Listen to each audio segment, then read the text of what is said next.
Bonjour, bienvenue sur la chaîne Signé Daphné. Aujourd'hui, je vous présente ma pile à lire pour le défi Women Up qui est organisé par Encore une page.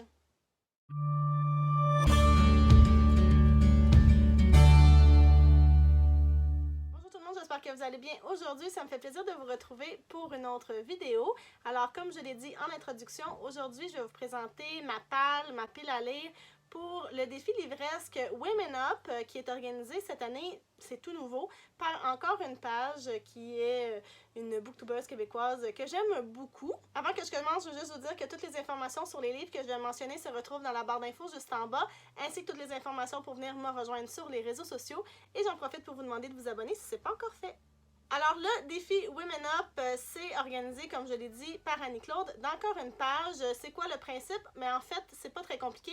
C'est de lire des autrices, donc des femmes, au courant de l'année. Je vous mets le lien vers sa vidéo d'explication dans la barre d'infos juste en bas, mais c'est pas trop compliqué là, dans le fond, pour chaque mois de l'année, il va y avoir une catégorie. Alors comme j'aime énormément faire des pages, je me suis dit pourquoi ne pas vous présenter celle que j'ai préparée. Dès que j'ai vu qu'elle sortait ce challenge-là, je me suis dit my god, c'est sûr que j'embarque. Puis tout de suite, j'ai préparé ma pile à lire, alors aujourd'hui, je vous la présente. Alors, en janvier, il faut lire le premier roman d'une autrice et j'ai choisi de lire Rentrer son ventre et sourire de Laurence Beaudoin-Masse. Ce roman-là, si j'ai bien compris, ça suit une influenceuse sur les réseaux sociaux qui est quand même assez populaire, mais qui vit aussi avec des questionnements au niveau de son identité, de son apparence et tout. Puis je pense que ça me parle énormément. En février, il faut lire un livre qui a été écrit par une autrice noire et j'ai choisi de mettre sur ma pile The Hate You Give de Angie Thomas. C'est un livre que j'ai vu passer, mon Dieu, je pense des centaines de fois depuis qu'il a été publié. Je le vois passer partout, là. Instagram, YouTube, Goodreads, partout. Il est hyper bien coté en plus. Puis ça fait référence au mouvement Black Lives Matter, aux brutalités policières dont les gens de la communauté afro-américaine sont victimes beaucoup trop souvent. Donc je pense que ça va être vraiment super intéressant. Ça fait longtemps que je veux le lire. Puis là, je me suis dit qu'il était temps. Pour le mois de mars, il faut lire un livre qui a été écrit par un auteuriste de la communauté LGBTQ IA2SP+. Et pour ça, moi j'ai choisi The Witch Boy de Molly Ostertag qui a été traduit en français sous le titre du Garçon sorcière. D'ailleurs, Encore une page, j'en ai souvent parlé, ça a l'air vraiment bien. Puis Molly Ostertag se définit comme une autrice queer, alors je pense que ça fonctionne très bien dans la catégorie. Puis j'ai vraiment hâte de découvrir cet univers-là qui m'intéresse pas mal. En avril, Encore une page nous demande de lire un livre qui a été écrit par une femme neuroatypique. Alors j'ai choisi The Kiss Caution de Helen Hoang. J'espère que je prononce son nom comme il faut, sinon je suis désolée. Donc cette autrice-là, elle vit avec un TSA. De ce que j'ai compris du livre, c'est que c'est une comédie romantique qui a de l'air vraiment chouchou, avec une protagoniste qui vit avec un trouble du spectre de l'autisme aussi, et puis qui doit, en fait, elle veut apprendre toutes les choses là, par rapport à la vie amoureuse, et embauche quelqu'un pour l'aider là-dedans, puis après ça, ça se développe. Alors, j'ai bien hâte de découvrir cette histoire.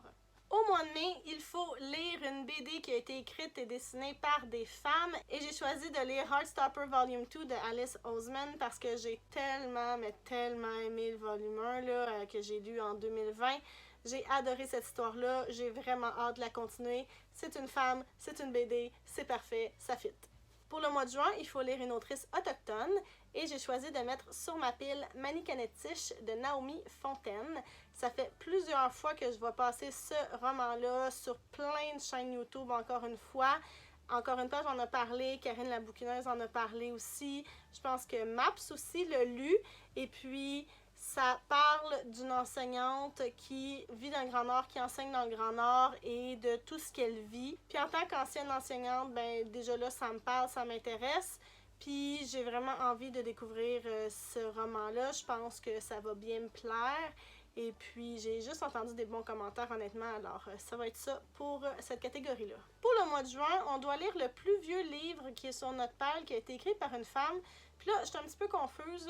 Je sais pas s'il faut que je choisisse celui qui a été écrit il y a le plus longtemps comme date de publication ou qui est sur ma pile depuis le plus longtemps. Donc, j'en ai mis deux, un pour chacune des catégories. Pour celui qui a été écrit il y a le plus longtemps, c'est Cashel Mara. L'autrice s'appelle Susan Howatch et ça a été publié en 1975 à la base. Puis, ça fait une éternité aussi qui est sur ma pile quand même, là. Et de ce que j'ai compris, ça parle d'un domaine qui s'appelle Cashel Mara avec 3 générations d'une famille, puis il y a une espèce de malédiction, puis ça se passe en Irlande. En tout cas, on va voir ça. Et le livre qui est sur ma palle depuis le plus longtemps, qui a été écrit par une femme, c'est 30 Nothing de Lisa Jules. C'est aussi une comédie romantique où des gens reconnectent avec des personnes qui faisaient partie de leur vie quand ils étaient plus jeunes, genre des trentenaires qui reprennent contact avec des gens du secondaire ou des trucs comme ça. Si j'ai bien compris, c'est une histoire, oui, d'amour, mais aussi d'amitié, puis aussi de comprendre que ce qu'on voulait quand on avait 18 ans, c'est pas nécessairement la même affaire qu'on veut quand on est rendu à 30 ans, mais évidemment, je vais vous en reparler quand je vais l'avoir lu. Au mois d'août, comme il y a la journée, le 12 août, j'achète un livre québécois. Il faut lire un livre d'une autrice québécoise et j'ai choisi Zut, j'ai raté mon gâteau d'Annie l'Italien.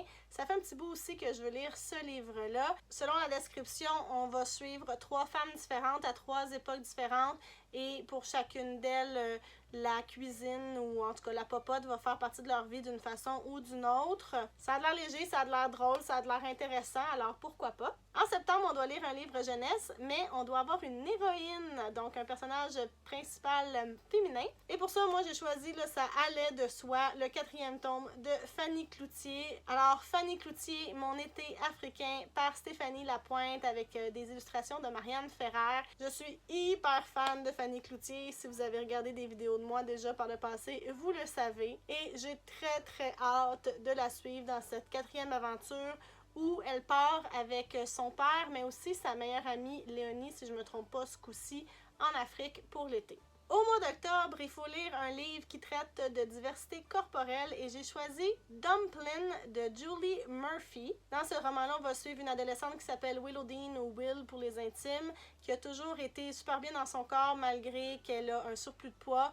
Elle s'en fait pas avec ça. Pour elle, un corps, c'est un corps, pas besoin d'être parfait puis de tout être pareil, jusqu'au jour où elle va rencontrer un gars qui est vraiment beau, puis là, elle va se mettre à douter d'elle-même. Donc, c'est un peu ça que j'ai compris de l'histoire. Je pense que ça peut être intéressant. J'ai hâte de lire pour voir qu'est-ce que ça va donner, puis quel va être le message là, au bout de tout ça. Au mois de novembre, il faut lire un essai féministe et j'ai choisi de mettre sur ma pile Nullipare, qui est un collectif dirigé par Claire Legendre. Donc Nullipare, je sais que Emma Chalectrice en a parlé, a beaucoup aimé, Maps aussi en a parlé, je pense qu'elle aussi avait apprécié. C'est plusieurs histoires écrites par plein de femmes différentes, mais des femmes qui n'ont jamais eu d'enfants, pour plein de raisons, par choix, parce que ça n'a pas fonctionné, etc. Et puis, ben, je pense que c'est un message qui est important. Et quand Emma et Mab s'en ont parlé toutes les deux, je me suis dit, c'est sûr qu'il faut que je lise ça. Donc, pourquoi pas l'ajouter à ma pile et le lire cette année. Et enfin, en décembre, il faut lire du théâtre écrit par une femme et j'ai choisi Nio Taimori de Sarah Bertillon. Encore une fois, j'espère que je l'ai dit comme il faut, mais bon, désolée si c'est pas le cas. Dans cette pièce de théâtre-là, on va suivre, si j'ai bien compris, Maude, qui est une journaliste, mais qui est comme un peu prise dans le métro boulot dodo, les obligations, la vie qui va vite, et qui étouffe un peu là-dedans, puis là, il va y arriver des trucs qui vont la faire réfléchir à ça, puis je sais pas, j'ai l'impression que c'est un petit peu... Dans la description, on dit qu'il y a un côté surréel là, à tout ça, donc peut-être qu'il va y avoir des trucs un peu absurdes ou des espèces de trucs qui normalement se pourraient pas. Donc j'ai très hâte de voir ce que ça va donner. Alors voilà, c'était ma pile à lire pour le défi Women Up qui est organisé par Encore une page et évidemment, je vous invite chaudement à vous joindre à ce défi vous aussi. Venez me dire dans les commentaires s'il y a des livres dont j'ai parlé que vous avez lus, ce que vous en avez pensé ou s'il y en a d'autres qui vous font envie. N'oubliez pas que toutes les informations sur les livres que j'ai mentionnés se retrouvent dans la barre d'infos juste en bas, ainsi que toutes les informations pour venir me rejoindre sur les réseaux sociaux. N'hésitez pas à vous abonner si vous aimez le contenu que je vous propose. Je vous remercie énormément d'avoir été là et je vous dis à bientôt. Bye bye!